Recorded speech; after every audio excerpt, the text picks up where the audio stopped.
Yo, what's up, guys? It's the evening. It's a little bit late on a post, but we gotta get into some TL games. I've been watching a lot of KC, and I've been putting TL off, and it looks a little unfair because TL's been having some unfortunate games. So let's go into probably the unfortunate series against CFO. So Rest is playing in the game.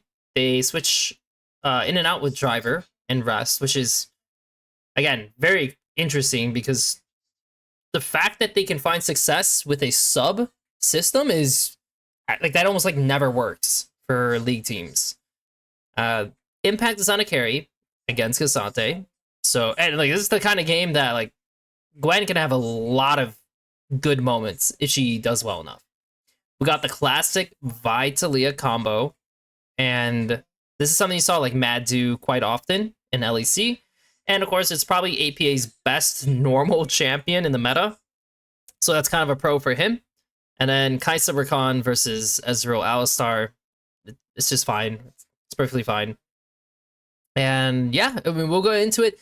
Like, a lot of this kind of just stems on how well mid jungle plays, and then just how much of an impact will the top side be in the end. Like, how much control can they actually get?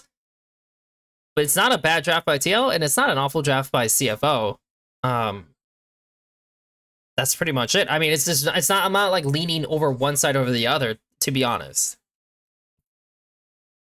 And Team Liquid versus CFO. Both 1-1. Both would love to go up that quickly to win point. It just feels so much better for the backstage. Especially the both have that win over KC. Even KC bought that win over KC. So the way APA kind of plays a lot of these situations on mid as Talia in a lot of his matchups is he just gets like 3-wave pushes, you know? Like crashes, bases, TPs, gets one item, like 400 gold item, and moves on with his life. Rakan does actually have some leeway towards advantage in this just because he has like a little bit higher range on his auto attacks. The fact that they're getting wrecked is kind of interesting. I want to get in his head. I want to make him make mistakes. I want to play mind games with him. And that's I mean, Yeon is not hitting the wave this entire time, by the way. So they're behind on the wave already. Like Doggo like is hitting it. Yeon was just like looking to like lurch into them, which indicates that like, oh, are they actually gonna get control? It looks pretty even, so it doesn't even look that bad. There's 2 stacks on Alistar though. That's actually pretty important to note. Because he hit Rakan like early on, he kept 2 stacks. So they can get the wave first due to that. Which is actually one thing I hope people actually realize when you're playing these lanes. Sometimes it's not actually worth to hit them because now you can't execute a melee. So watch. Boom. And this one's almost dead. And then they're going to get this one. Boom. They underestimate it. Oh shit. I started Q as Rakan. And I lost all my shit. And now Yeon has to pay for it a little bit too. Yikes. That is a big error by them. Looks like APA's getting fought off mid too. He didn't get the did he get the normal push? Not sure. Ooh, double kill. Oh no, not a double kill. Wow. Damn, that is lucky. That is lucky for sure. Am I surprised they went for this? Because he has flash. Like, I assume he didn't flash because if he does, he doesn't take the damage, right, from W. So, kind of just gets screwed. So he has to eat it. I'm trying to think. Dive. All right, 2v1. Yawn popping the barrier. Needs to stay alive here. Kaiwing, one more shot might just kill him. First blood over to Yawn. Dude, I mean, I just can't believe this guy executed, man. I was trying to see if this guy ever threw Q too. If like he could flash the Q. Nope. No option. Literally no option. APA's back. As expected, as I said, how he always plays these lanes. And it kind of forces the enemy mid to match because he's doing this. It's very obnoxious. He doesn't really play for conditions too often.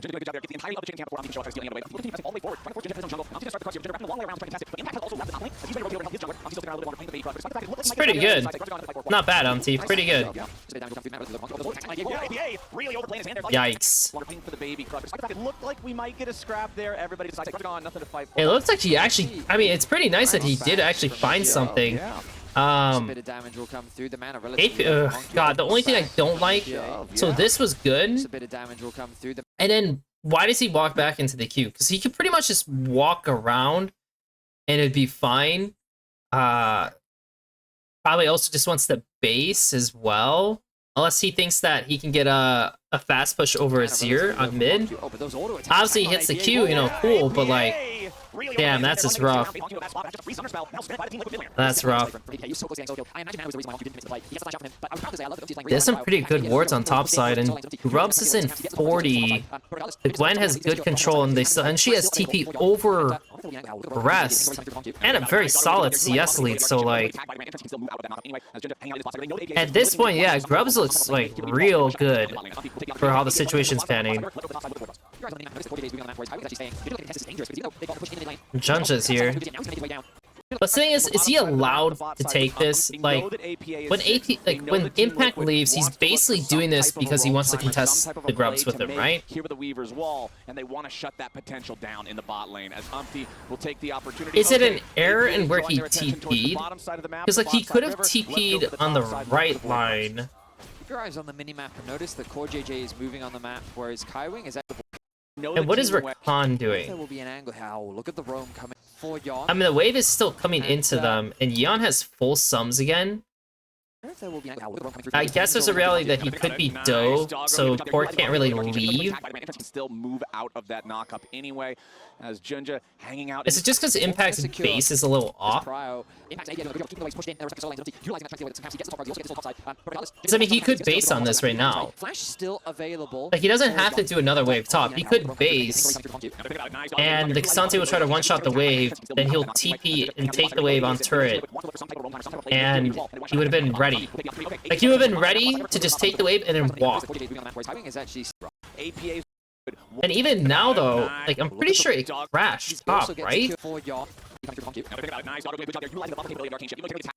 Like, even just... Oh, because he froze it. I feel like Impact definitely could have gone a crash based and TP to not have a frozen wave situation, but also, like I said, it doesn't feel really good that Xin Zhao can just walk in here and take one. And we have Rakan move over. No, this is so fucking stupid that this happens. We have literally Gwen, massive item advantage, who should have moved over. Rakan is literally dipping out of this situation. So now he's prone to being dove, though he has, like, pretty sure it's pretty hard to dive him because he has full sums. But he's able to steal one under that. Yeah, see, you can't get dove, so that just feels really bad. Impact kind of screwed that situation over. That's on him. They should have 3 grubs. So he wants to play for the red. His 80's on reset. Could they have contested this dragon? Khan does not have a ward. Kaisa has a ward. Kaisa needs to push the next wave to get her base. And Kaisa's not going to walk over to ward the dragon. So Umpty could have, and I mean, if Kaisa has to base, then Umpty's doing the right thing. There's nothing he can do for bot side. Not at this point.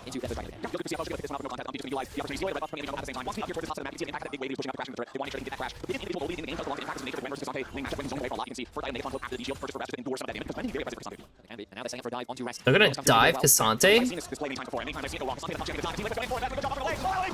God, dude. Oh my god, why? Like, so they do have some wards, so they know Azir's shifting over, they know their bot lane's on it, or near it, and so they do get a push over mid to go in the top.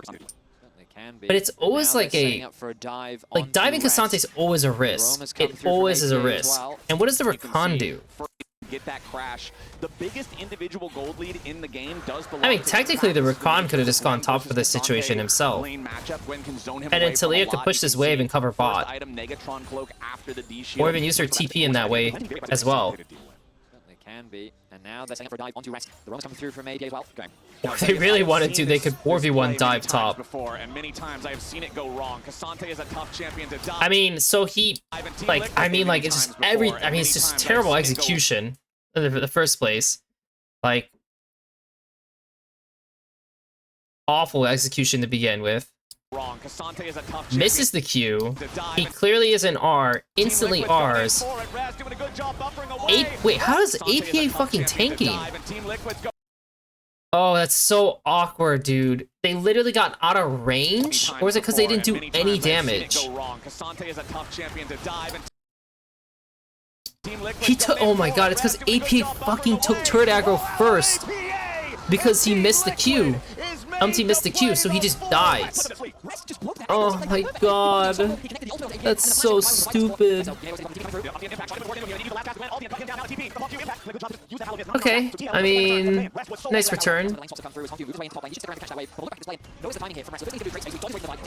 God. That's such a blunder.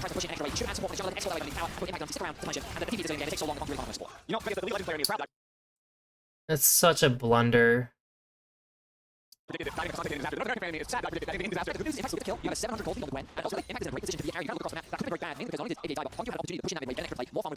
So the Grubs is coming up, and they're both gonna have TP. Cassante has heavy MR, so that's pretty nice. It's pretty nice for his 1v1. Still not having a grand time, but it's pretty nice. So how are they gonna enter this? Because Umti went all the way bot, and he never, like... Especially because his AD is taking a base now. I mean, he really wants to finish out these camps, though. Like, he's gonna be late, which is a problem, but he really wants to finish out these camps before moving up. So let's see how much of a difference this makes, because Talia is facing these two top. He's looking to see if anyone's moving for the dive. Should probably go straight top, especially if they have movement over this. They will be ready to join, but it is still a doesn't go through this portion of jungle. They're going through mid side. Early to that, because right now it's CFO with control over the river. Spotted out Kairing on the flank. Get some good vision. Now they're approaching on the right side, which the Zir clearly has a move over them. Okay, Weaver's wall's gonna fly which is very awkward, and it looks pretty hard to contest because like, if they go forward, the Zir's gonna go in on them, so that's why the Rakan's like covering them. Now they lost a bunch. Ooh, nice denial. And then they wasted 2 members to get the Zir, to push the Zir off. They lose all the reps? No, they got one, right? Yeah, they got one, but fuck, they lost so much time. And also the worst thing about this is that when TPs, like, I think if you get 2 Grums, the Gwen TP can be kind of okay, but it just really sucks because the Gwen is growing a self-advantage over time, and now it's just kind of big waste. We used the Kaisa Flash and R, the Con Flash down, and now the next drag is pretty much impossible to contest.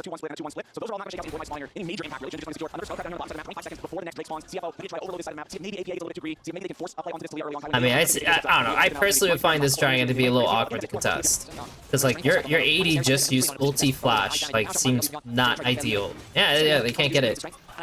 So they're already cross-mapping top. But here's the Alistar. The Alistar's here to fuck with him.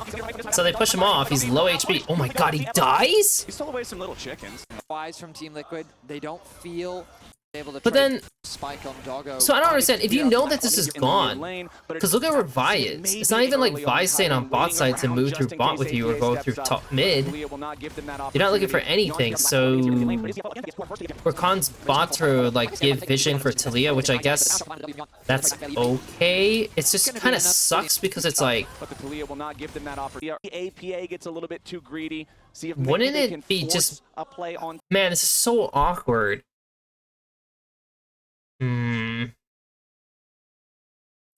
I wonder if this guy can actually go for those camps top. To this Talia. Because it's one of those situations where it's like, if he goes up here, they can easily dive this, and this is a way easier dive. Yeah, Talia has wave clear. That's like the main like benefit. But it's a way easier dive for them here versus TL diving a Kasante. Like, that's the issue. Like, they could try to cross map, but I'm pretty sure that Talia would just need to fully leave. And right now, there are how many plates? Like 3 or 4 plates with a minute 20 left. The Zera's gonna whack that better than they're gonna whack top, maybe? I don't know. It's just the fact that they have Kasante to just absorb the shock. I mean, that's just the main issue I have with it. So, like, I don't necessarily mind Rakan being bot side, because it just kind of is what it is based on the champions. And I mean, Kai Wing just kind of has a good move into this, and oof, yikes. He's just dead. I doubt he expected that to happen. I don't think he expected the Alistar to recover them that well. And they gave up on looking bot. I think when Rakan showed, they gave up on looking bot, so that's why they shifted into the top, so it was actually pretty good by CFO.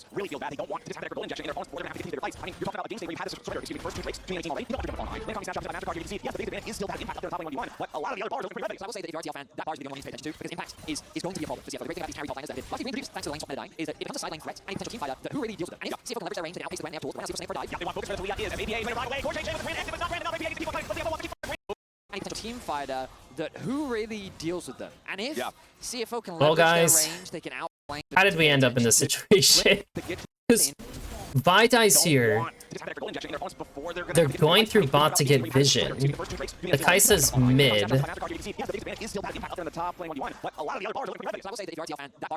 They reset, so they have a shift timer to do whatever they want. And the Vi, yo, this is a little weird, no? Your red's coming up. Yes, Herald's coming up. But if my Rakan is bot side, like, what do we, like, again, we can't do anything here. I know you have these camps here. They don't see any of this. This is all blind. So, like, they don't have any info on, like, what the hell these guys are doing, surely, right? Or do they?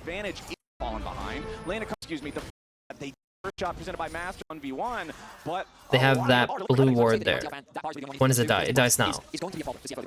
So, I mean, they probably assume Zinchang's gonna do this, and also they're not. No, dude, he should stay bot. That's so crazy. They're gonna play for his red. That'd be like one of the first things I think of is they're gonna play for my red. Let's defend. I have TP on Gwen for a little bit. If they go in, go, like, fight. Like, we actually have a timer where we can fight over them. It makes no sense for Umti to go into top side. So now these guys are stuck down here. And... wait, did APA get fucking caught anyways? Wow. Wow, he lost his flash and he might die still because he just played it that way. He didn't die, but also Kai'Sa came down to answer instead of pushing mid. So now there's no counterplay on top, which, I mean, they can't really counterplay anyways. And they still lost the turret, so they still lost the turret. And now they're trying to overload top and use a Talia TP with the Herald. But if these guys delay long enough, they're going to be 5 stacking without using TP. They ended up pulling it away. No Rakan. Team fighting that you can set up that TL hasn't had an answer for yet. Now let's see where the Herald fight goes. I really like that they did that, by the way. You know, the Rakan's gonna hold this flank and be obnoxious, right? I'm just trying to think how they want to play this, though, because they know the Zir tempo is, like, pretty behind. Like, they know this guy's hella behind. So wouldn't you want to, like, go for any pick? Like, even if the Ezreal, like, E flashes away, I'm almost certain you still want to go for it. And I feel like if you're Impact, I don't think you fight this guy on the dot. I think you just walk down. And then, if Kasante walks in this area, you can fight him. But I think he should keep walking down, because then he can be a part of this play. back team fighting that you can set up that That's who. TL hasn't had an answer for yet. Now let's Yeah, I feel like, dude, I feel like these two are mispositioned. I think they're leaning too high on topside with impact. Because your Talia, like, TP's here as well. see where the Herald So they might go. can't actually... I don't know if they're doing this because they see this, but if CFO is reading it that these guys are not in range to do shit to us, and their top laners inting like this, we can go on their flanker. And so that's what they're doing. So Core's position like was good. It's just his team's really letting him down. And yeah, and then it resets, which is like the worst case because now they're 5 stack. Cool, we got this guy down. Awesome. You killed one, and you successfully fought them off. Okay, I mean, it turned out better than I expected. Is that mostly just because the Alistar? I mean, I don't know what the fuck this guy's. I mean, to be fair, it's just because Alistar just like went too deep, right? That's all it is. So they get Herald. Okay, we got Herald. I think they could have played it better. I think they had a really tight, like a really interesting timing where they could have gone more from it. Like, oh sure, whatever. Impact is 160 CS, 2 kills. He's vibing. Just keep growing, getting stronger, and propel that. So we're just 4v4 on mid. But if you do 4v4 on mid, you lose. I love that Casante's here, by the way. I mean, he has no TP, so he kind of has to be here regardless, but just like having the tank in front makes a huge difference on like, you just can't get past him. So he got the dragon. That's 3 drags. Literally 3 drags already. 24 minutes of soul. So yeah, these guys are in a really big, like, bad spot.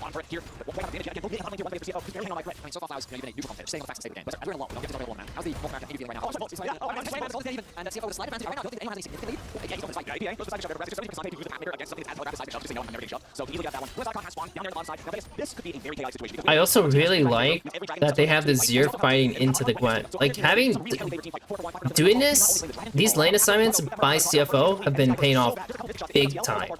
Because Cassante would just be losing over and over to the Gwen. But at least Azir can stop this guy from taking the turret and actually creating like a side situation. So yeah, that's been killer. And even though APA can play into Cassante, like he doesn't have Leandries as he's trying to build right now. So there's really no chipping threat. Like this guy's gonna be perfect fine. He has like the magic shield, he's just gonna vibe. This is bad. This is bad for TL, man. I mean, like, time's just ticking. Hey, notice now, they're trying to get these matchups. Like, look, he bases. He's low mana anyways, right? The Gwen is late to base. And now you have both solos on top side, which they read. And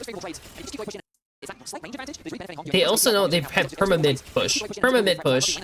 We're not executing a single Vi play to get sums. So it just, like, this game feels really bad for TL. I mean, they lose it.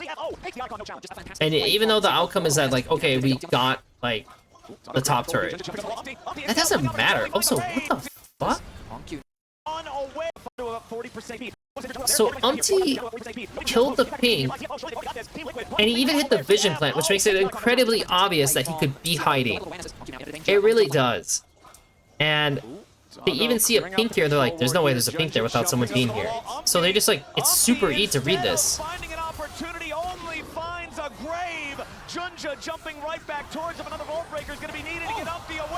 That could have been absolutely fucking GG if they did not cancel that guy's R, or at least stall him out a little bit.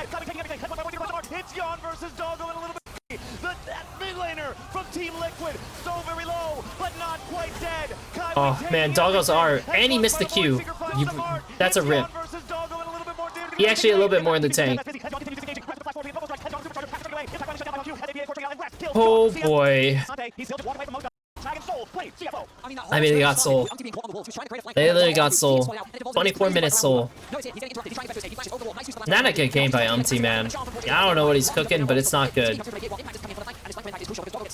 Impact's been fine, but honestly, a lot of this stems from the fact that APA and Impact have not found the right lane assignments. And then they're just not pulling on mid, like, ever. They're never pulling on mid. So, you're not progressing on sums for the AD, which now, this is like, the, like, right now, the next, like, 3 minutes, this is it. This is what they need to make work. Because even though they don't have sums here, right, like, no flash, no flash, no flash, this guy and this guy are both exposed. Like, if this was a time to make something happen, and we have Recon Flash. So, like, this is, like, the pivotal thing. So, they have a lot of pull and capabilities to make this work, and if they don't, all sums come back up, they fucking lose. And I'm pretty sure they just lose the game if they just don't do anything in these 3 minutes.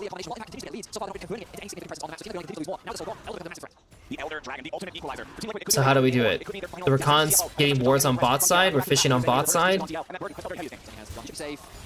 We're just, like, I mean, like, I really don't know. Like, we're all going through mid right now to get vision. Like, we're 5 mid. Am I just, like, crazy? Like, yeah, the whole bunch of them are showing. The Gwen pushed out top, so now you're waiting. You gave up this wave, which is okay. But once Cassante shows here, can we not just overtake the vision now? Like, we should.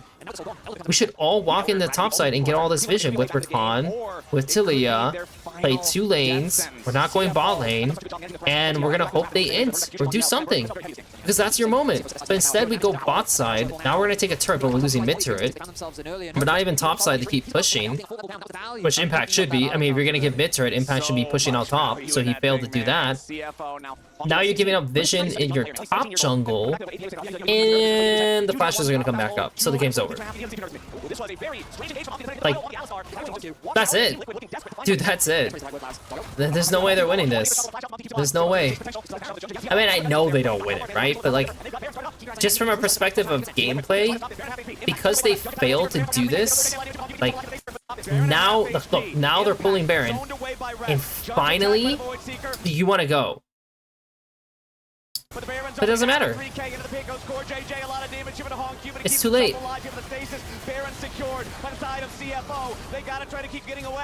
It's way too late.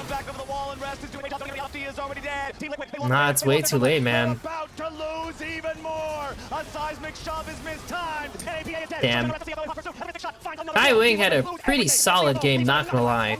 He had a pretty solid game. It's not game, is it? Holy shit, it actually might just be game. Wow, they got smashed. MVP. Dude, I really want to say the support. I actually might. This guy played well. This guy played well. The worst player of this game is probably Umpty, but also low-key, it kind of is Core JJ as well. Like, I actually did not like how he played this game. APA was okay. Impact was just okay. But also, they're also kind of okay bad because their lane assignment sucked. Eon was just okay. Maybe like okay good. He was good. He was very good. He was okay good. I say okay good because there are actually some moments that were not ideal by him. And even like rest, it was just like only okay good, right? Like it wasn't like that incredible. But yeah, these two kind of screwed this game over. And boy, that's rough because one of the main things you're going to know from these games is that when your support is really playing well, that team usually does pretty well. In many cases, from what I've like watched in some of these like playoff games, it's like, yeah, that support diff makes just all the difference. And I felt it. I definitely felt it. So that's in game 2.